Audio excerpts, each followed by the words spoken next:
Why, good evening, you beautiful souls. How are you doing today? I hope you're doing fine. Don't forget to give that video a little like down below. Just got to say, welcome to another Wednesday Satsang. We're continuing this theme of May with our self realization leading to self mastery kind of series going on. And tonight is a really important one because it is the first primary awakening that you undergo in this process of self realization. And this is the aspect of recognizing you are not your thoughts. This meditation and experience is going to be a little bit different compared to most, considering there's going to be a lot more, what can you say, more coaching support to guide you through the process of your own mind. And there's not going to be as much of me talking throughout this one. At least that's my intentions going into it. I never know. The point here to recognize is you're not your thoughts. If we want to think about our individuality, that beingness, that sense of self, the me, myself, and I, it is just a window of awareness that looks through both the inner and the outer experience. So when you close your eyes, you sense and perceive that in which is arising within you. When you open them, you see the external world. Now, everything about tonight's, I guess you would say, satsang and meditation is really this opportunity, an invitation for you to just simply rest, to allow yourself to watch and observe the mind from this position of otherness. Now, again, if you watched I believe it was May 1st satsang, that Sunday morning, there was a little nugget and a little piece of wisdom that I like to bestow upon people. And it's the sense of when you look at the mind from this sense of separation, you use the tool in which the ego is actually trying to always give you. The ego itself is your antagonist. We can consider the ego this conditioned identity, the thoughts, the emotions, the physical expressions and attachments that we're, for the most part, soaking up naturally before we're even 10. Now, that basis really just builds all of our identity, the beingness we know as me, myself, and I. And again, this is just an assumption. It's a bunch of thoughts believed in. Now, what is thought itself? Thought is just another form of energy. Consider your mind when we approach this meditation like an open mic. And thoughts are very much so the atmospheric energies that we receive from others and people. But just as we process food and experience in terms of the flavors that can bring back nostalgia, we process and assimilate and digest thoughts in this kind of, you could say, the intangible aspects of the experience. So when we approach our meditation today, I want you to really just put yourself in the position of that dog and a cat. Again, I said it in the May 1st one, that you're a dog and a cat watching squirrels and birds through a window. Your mind is very likely to be active during this meditation. And for some of you that are very, I would say, serious and passionate about self realization or liberation or enlightenment, awakening, ascension, whatever you want to call it, your mind might be even more active during this. But recognize here, you're sitting back in that seat, that window of awareness in which you are, and you are watching these thoughts going on. They're happening. See yourself as separate. In order to experience, we must first entertain. So hear me when I say this. You are not your thoughts. You are not the noise that arises within your head. You are not the feedback of the body. You're the observer of it all. So get your last few wiggles out. When you hear the first 3 taps of the singing bowl, take a nice deep breath with each sound of the bowl as it rings. As you exhale, transform it into a powerful Om. Allow yourself to lower the jaw and resonate that A note, as if you're exhaling, exasperating that sigh of relief. As you close the mouth, the U and the M will form naturally.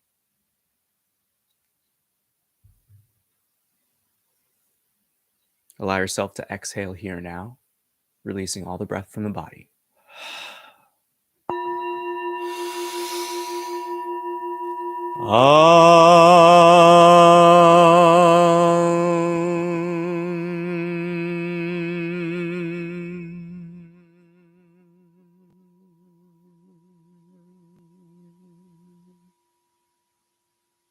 Know now that you are lovingly invited into that seat of the throne, that soul position of the heart, that window of awareness that is simply an observer, a silent witness. Allow yourself to remind your own beingness that you are here to simply rest, and observe.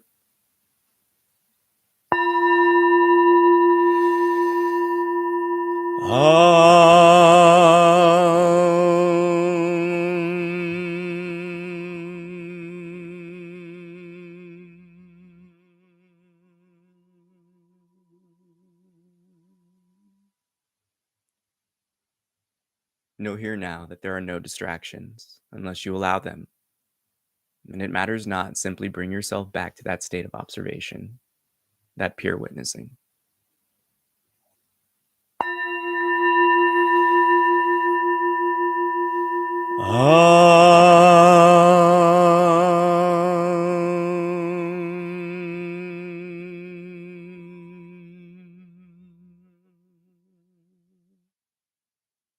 When you hear the final tap of the singing bowl, again, shift your attention to the sound of the bowl as it rings and fades into silence. So to allow yourself to shift that focus and attention towards that stillness, that calm, that space and quiet in between thoughts, in between happenings.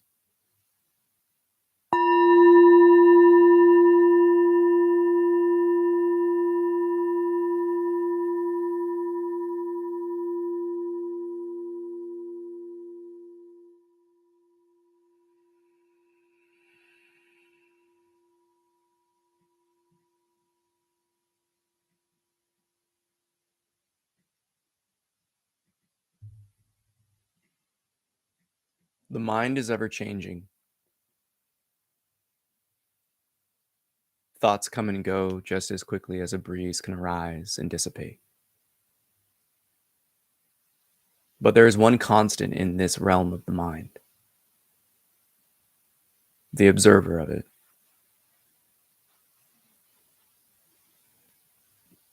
Know that that silent witness, that silent knower is you. That is your sense of I am, unidentified and unattached.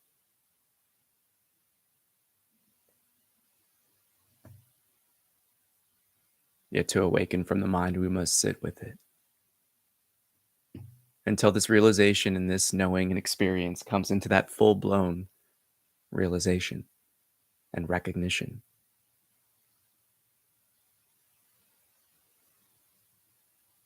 Set in your heart this intention of simply resting, simply being. And how much does the mind arise? Is the chatter consistent? Does it try to distract you and lead you away?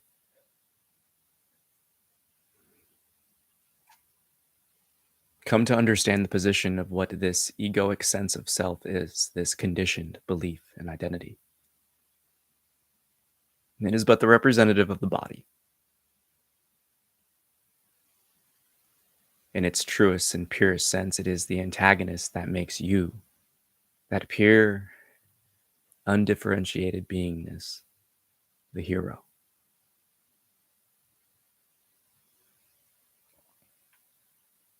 So when it distracts you, know that it's simply pulling at your heartstrings. For that is in truth the only tool of the mind that it has, for it is intangible.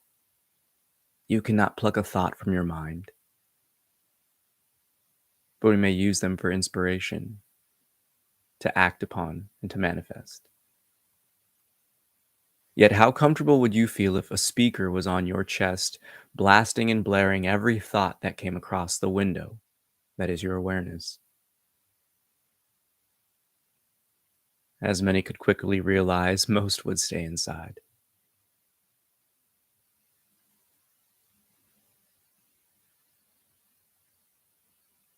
But the simple truth is very apparent in the subtleties of what you experience every day. When you are in that pure jubilation of life and living, immersed in the moment and the now, there are no such thing as thoughts that arise.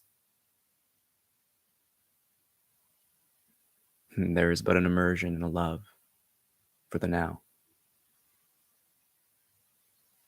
Creative expression in the zone, playing sports, running, swimming, it matters not what you are doing that gets you to this realization and state of being. Know that this effortless flow of existence is your base state.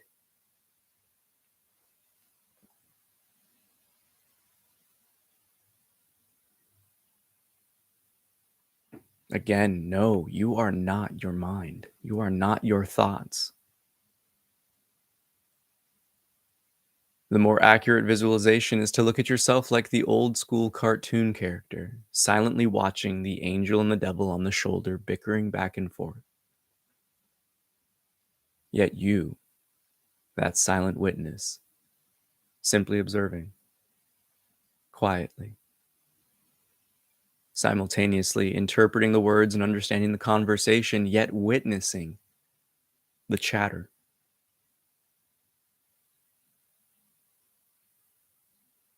Your beingness has no voice, but you have conditioned yourself to believe it to be.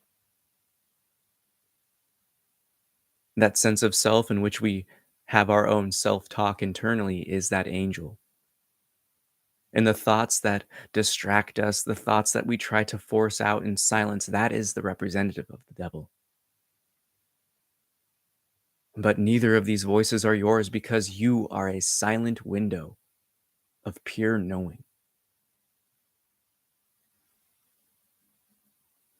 Thoughts dissuade you because you allow them to. For your window of awareness is much like Sauron's eye, a single point of focus. Yet when you shift your gaze, this affection of your attention, you give thoughts life. Thoughts cannot be without your permission and approval, for you are the pureness of this existence which gives life to all, that effortless love. So, what happens when you fall in love with your silence? What happens when you turn your gaze inwards upon your own sense of observation and witnessing?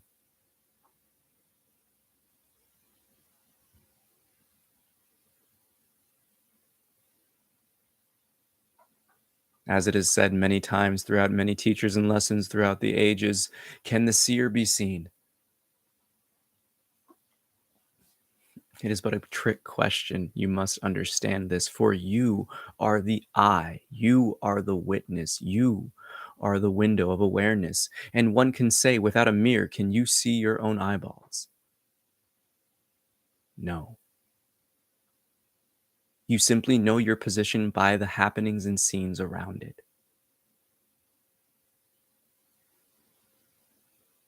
Your thoughts only hold as much control over you as you give them the strength and value. So, what happens when you see thought as meaningless?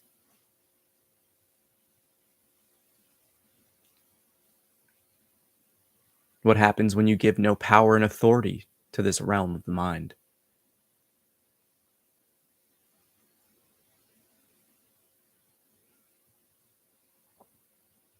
Most importantly, what happens when you allow yourself to simply watch it as if you're watching a film unfold? Silently sitting in the theater of the mind, eating your imaginary popcorn, simply listening and observing.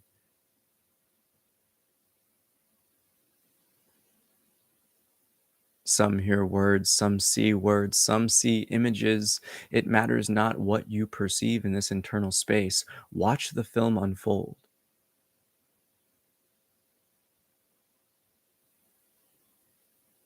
Treat it just as you sit in a movie theater watching a film. Again, this most effortless sense of separation. Knowing that you are not your thoughts.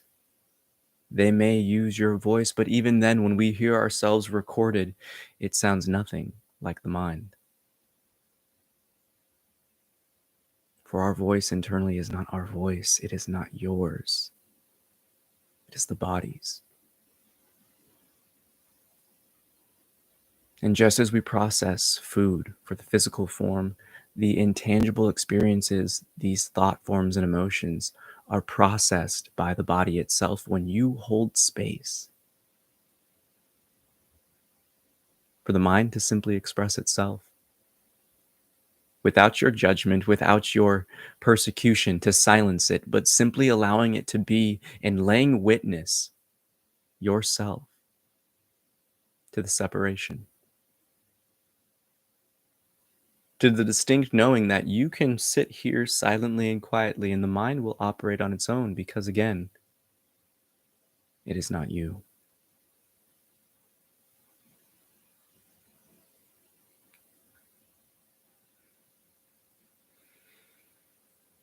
If you like this imagery of the rider and the horse, you must see yourself as that rider, that silent knower, that witness, that pure being.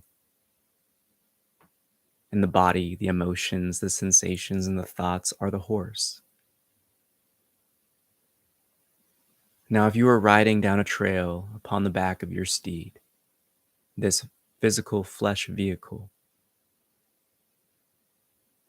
would you consider the horse's murmurings and farts to be your own voice? No. Then why do you entertain the bullshit of the mind? For in truth, is it not just the imagination? In its very essence and pureness, do you not entertain the insanity? Come to recognize that is really just the realm of thoughts in itself, the imagination and the assumptions we hold on to, also known as beliefs.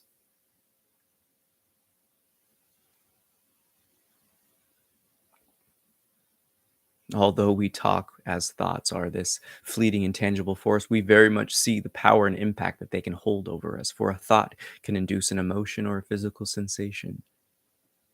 But most importantly, the thoughts we believe and hold on to cause us to misperceive not only the experience in the external world we live in, but the inner space and the true position we see and know ourselves as.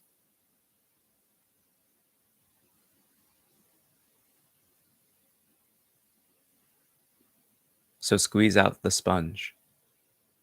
Let go of the assumptions and come to understand the only thing you know. That unchanging, immovable sense of self. The one that observes the still mind and the loud mind, the frantic thoughts and the calm. The only constant in this experience is your window of awareness, that sense of me, myself, and I.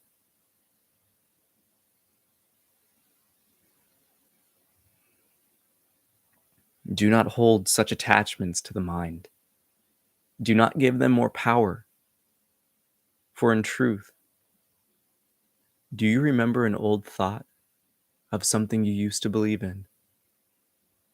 Or does the current knowing supersede the present recognition of who and what you are now?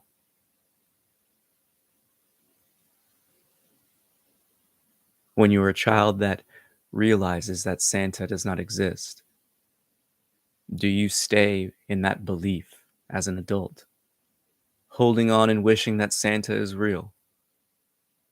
No. When the monkey is swinging vine to vine, if it does not grab the one in front, it will fall. For if it swings back, it will drop. Come to understand that this constant attachment to thoughts is something but a rat race in which we are conditioned, not only to partake in, but to immerse ourselves in.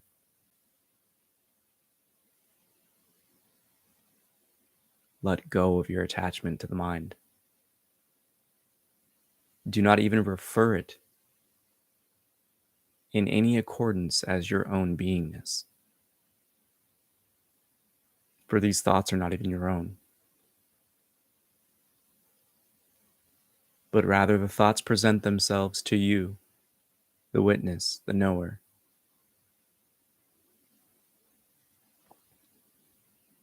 If the mind doubts and you are entertaining such questions, come to understand even when you have a revelation, those aha moments of recognition, The mind is but an echo to that knowing of the heart.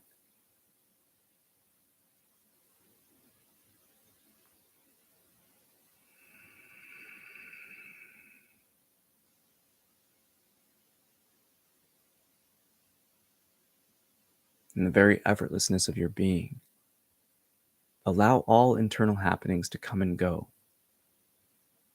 Simply watch.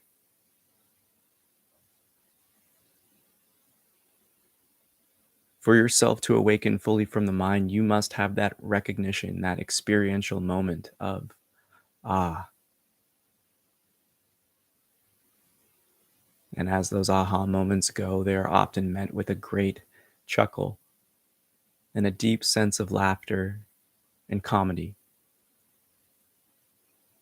For we overlook the subtleties that have always shown us our true position. When you wake up, how long does it take before the mind is active? Or do you savor those moments of stillness and calm?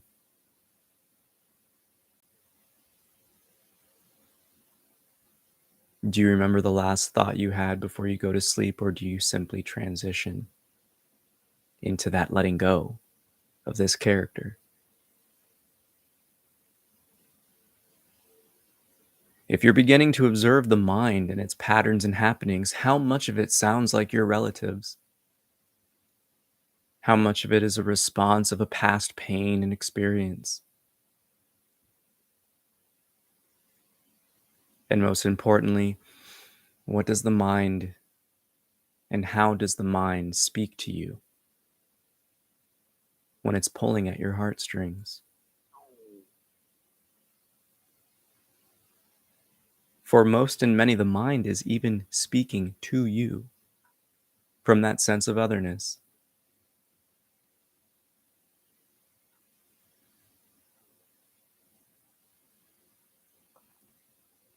So silence your own tinkering. There is no need for you to participate in the chatter of the mind. For in truth, this process of awakening from it is more so the parent watching a child having a temper tantrum and refusing to comply. Patiently sit, patiently wait, however long it takes, until you awaken to your true position. Sit with the mind comfortably, knowing that it is not you, but a collection of past experiences, emotional, energetic conditionings that seep deep into the body itself. But your ability to discern and witness and recognize is your path and key to liberation from it. Look no further than those beautiful moments in which you experience the silence, the peace, the calm of a still internal space. And that is the most important process for you now, is to simply watch. Not from a position of warring and otherness, but separation based upon love and compassion.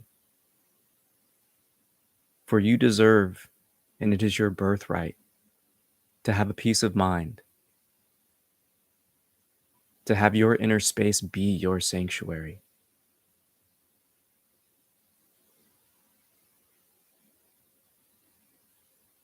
Do not allow yourself to be enticed or entertained by the fears of the mind.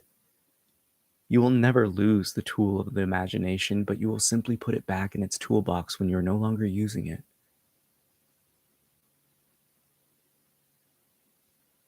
That if you seek creativity or the analytical reasoning of logic, you will adjust the dial just like a radio. And you need not think about it, you simply will it to be. As that window of awareness you are.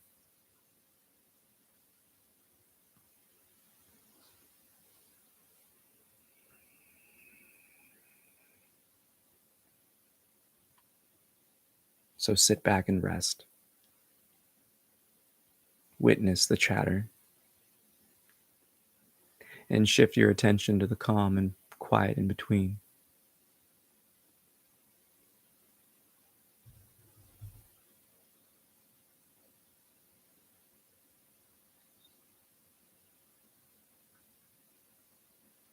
When you hear this final tap of the singing bowl, again, take a deep breath when you hear that bell ring. And as you exhale, transform it into that powerful Om. With a big smile on your face, release all the tensions of the body. As you dedicate your heart to this knowing of self-realization, allow that recognition, that knowing of the heart, to penetrate deeply into the core of your being. That you are not the thoughts.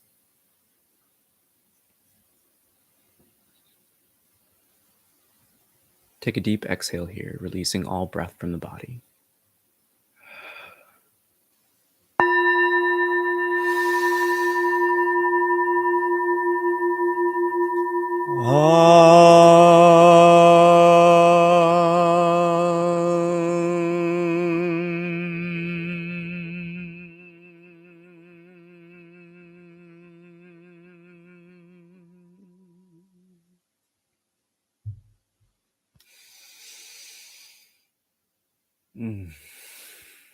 Namaste.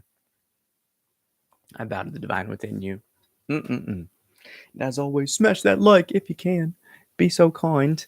And this is going to be kind of a quick close to this satsang, but the one thing that I can really point towards is the sense of holding space for yourself to come to this realization on your own is of the most importance. Now, my awakening of the mind really spontaneously arose. Technically, it was when I was still smoking, and I was going to smoke some weed, and I went outside, and it was a beautiful, calm, still night, which is incredibly rare for where I live because it's kind of a busy area in the city.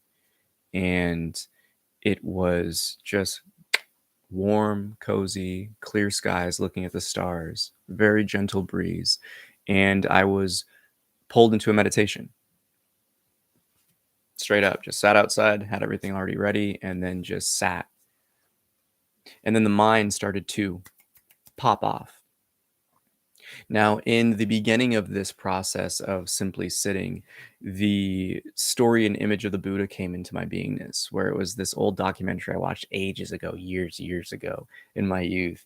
And it was a cartoon, essentially, adaptation, showing the Buddha sitting there underneath the tree, being like, no, to all these different forms of temptation. And I really liked that aspect of him being like, nah. And I took it as, no, no, no. No, no, no. And the mind again started to pick up its intensity. It started to come across and with all these different, thoughts. And just as my window of awareness was kind of listening and observing them come and go, every time it kept pulling me away, I just kept going, no, no, no. And then a new thought would come up, a new distraction, a new temptation. And it started to align like this, continuing the intensity of them from my fears to the doubts to lustful things to really dark, nasty, negative things. And then it really hit some more comedic notes where it was like a bunch of jackpot sounds, like ding, winner, a bunch of little like horns and sirens. And I remember laughing and then just again saying, no, no, no. And then in that moment, if any of you guys have seen the old school Superman, it's like the old Kryptonians, how they're stuck in that pane of glass, that little 3D thing. It was kind of like me in a full body image of myself and then just shattering. And it was in that moment I experienced silence. And it's been like that ever since. Now, do I have thoughts? Do I have this creative aspect? Yes, because again, it's a dial, it's a radio. If I want to be creative, I tap into that, but it's from the heart. It's not even from the mind. That's the subtleties that we overlook. When you're experiencing your pureness, your flow, you are already in the vibe, in the flow, in that state. Thoughts don't come in, emotions don't come in. You're immersed in the now. That's all this awakening of the mind is. That you realize you're not the thoughts, you're not the sounds in here, but you are the witness of both the internal and the external space. Now, the reason why this is the primary step is because everyone's identity is bundled up with a bunch of thoughts and conditionings. And until we realize we're not those things, that real question of, well, then who am I, doesn't take its next evolution. Because that's the wild thing. And that will be leading us into the next satsangs throughout the month, is really that awakening of the heart is the one that kind of comes next. Because when you realize you're not your mind, you're left searching. And this yearning and this search can take as long as it takes, but with assistance and guidance, it can be really quick. But that is what I really encourage each of you to do, is if you enjoyed this satsang, you enjoyed this meditation, again, give it a like, give it a share. Let others know this. This is what everyone is awakening into, and there is a lot of momentum coming into the ages that we're entering into. And if we all really set this intention on coming to that pureness in our heart, it's going to happen a lot faster. And the more opportunities you give yourself to simply sit and rest and observe the mind, again, just like you're kicking back watching a movie, you'll wake up in no time fully to that point of self-realization. And I got to tell you, folks, it's tight. I sleep like a champ, and I used to be like borderline insomnia. My mind would be racing all the time. And in truth, as I started entering into the spiritual recognitions before I even got to that awakening of the mind, my mind was very much so like my friends who've had ADHD their entire lives. Rapid fire, nonstop, so distracting, disorienting. So again, use the tool of the ego. It's your built-in pointer. But you have to realize how it teaches. It shows you what it's not. It shows you what you're not. It comes from that position of otherness because it is the rider you are, or rather, it is the horse, you are the rider. You are that supreme consciousness, that unchanging. You are, again, what observes the chaotic and chattery mind to the still and quiet, effortless. But that point, that fulcrum in which that seesaw sits upon is you. So I hope that helps. You know I love you so much. And with that, may the fruit of knowledge offer a seed. And in that seed may your love, will, and intuition give life and nourishment. For a tree shall grow, and in its shade may you find peace, and offer peace to all whom ask. Namaste. I bow to the divine within you. Oh, sit with this until you wake up from the mind. That's all I can really say with it. That's all you can really do. You can force it. It can happen naturally. Mine happened more so. Life pulled me into it. But the reason why is because that question of who am I was the most important question. It was always at the forefront of my mind. And that's the only dedication and intensity that will allow you to enter into this realm. With other drugs and plant medicines, you get a peak of this natural dialing down of the internal space, of that separation of the observer and the observed. But hold that point of observation in your beingness all the time, that things are happening around you, internally and externally, that you don't really know who you are yet. And you have to really want that answer of who am I? Who am I? So take care. I love you so much. See you Sunday as we dive into that awakening of the heart. Love you so much. Peace.